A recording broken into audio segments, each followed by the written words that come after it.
What's up, guys? Let's talk about the 50-30-20 rule, what it is, and why it's just wrong.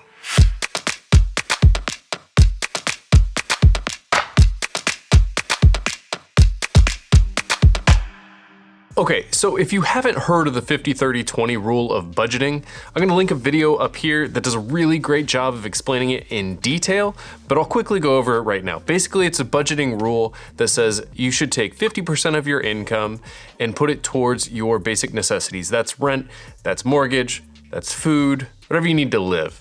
And then you take 30% and you put that towards fun things. I don't know, dining out, going to parks, buying new shoes, whatever it is you do for fun with money. And then you take that last 20% and you invest it into your future. Like I said, link up here, check it out. Ryan Scribner's got a great video that goes in depth on this rule. This video is not about why that rule is good. This video is about why it is wrong. So the main reason that I think that this budgeting strategy is just wrong is because it starts you on the completely wrong foot. Once you get into that a bill comes in and money goes out mindset, it is very hard to break that. Money, budgeting, many other things in life follow this rule called Parkinson's Law. Parkinson's Law basically says that a given task will expand to fit the amount of time allotted to it.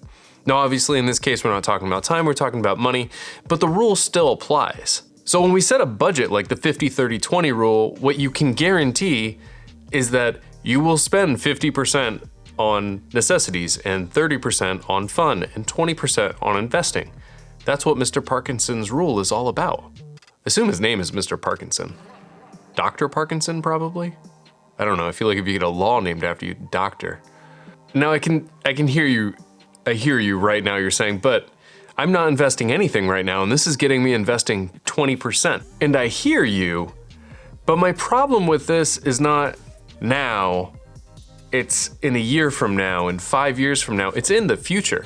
This budgeting system that you've set up is basically going to guarantee that you will not easily be able to increase the amount of money that you invest from your income. So this system basically prioritizes in that order, 50-30-20. So necessities are the most important thing.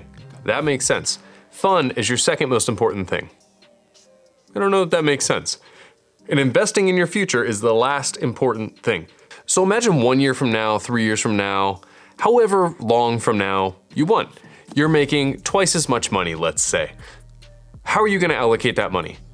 Well, you're gonna first look at your necessities. Say, can I spend more money here? Should I spend more money here? And put it there.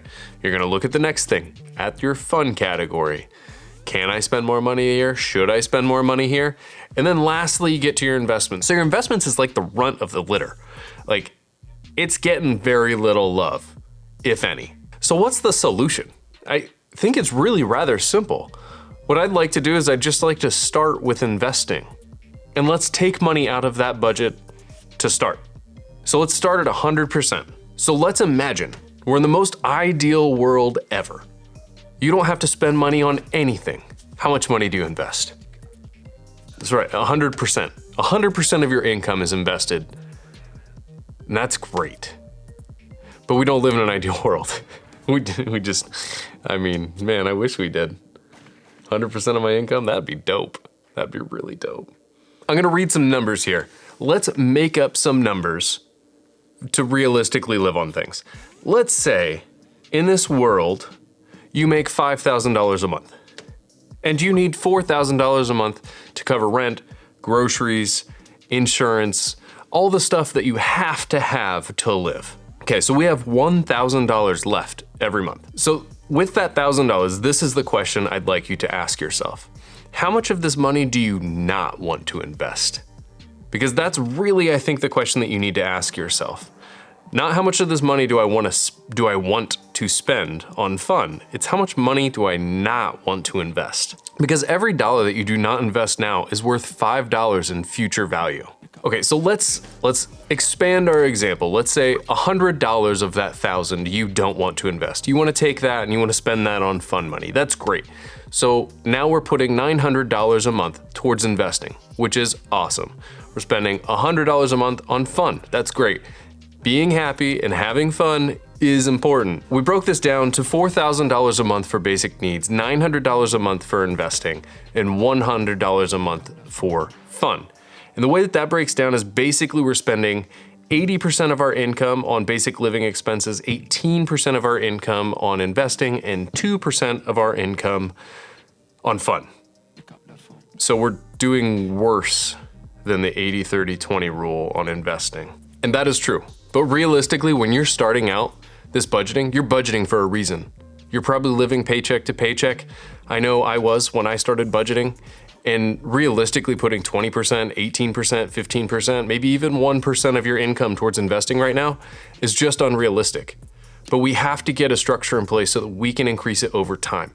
And this is what this looks like if you follow this approach over time. Okay, so let's fast forward into the future. Now let's imagine you're making $500 more a month. None of your living expenses have changed. Nothing's changed except you're making $500 more a month. So you make $5,500 more a month right now. Let's say you don't need to spend any more money on anything that brings you more joy in life. If you do, feel free to spend that money. It's your money. It's not my money. It's your money.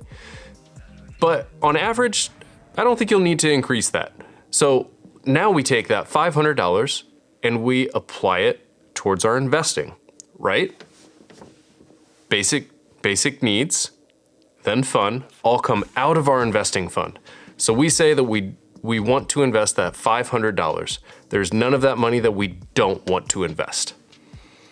So now what you're looking at is you're looking at a 25% of your income is being invested, 72% is basic needs, and now you're only at 1.8% for your fun money every month. So then every time you make more money, you just follow this exact same thing. You say, cool, this is $500 more money that I can invest. Is there anything that I have to take out of that to not invest, to make my life more enjoyable, more maintainable, whatever it may be? And work this until you're up to 40+% of your income. That's my goal, is over 40% of my income. I'm currently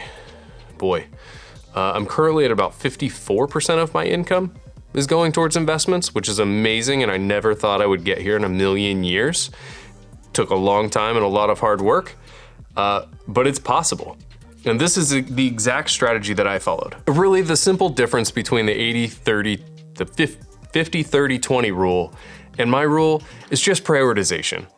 I think the 50-30-20 rule prioritizes wrong. It gives you way too much of an easy in to spend more money on things that are not gonna make you money and push you towards financial independence. Whereas the other approach, it may end up with the exact same results. You may end up putting 20% of your income towards investments, but at least you're focusing on the right priority first. And that's why I think the 50-30-20 rule is wrong. Fight me in the comments. Hit that like button, hit that dislike button. YouTube doesn't really care. It's still engagement. Thank you guys for watching. I will see you guys next time. Peace.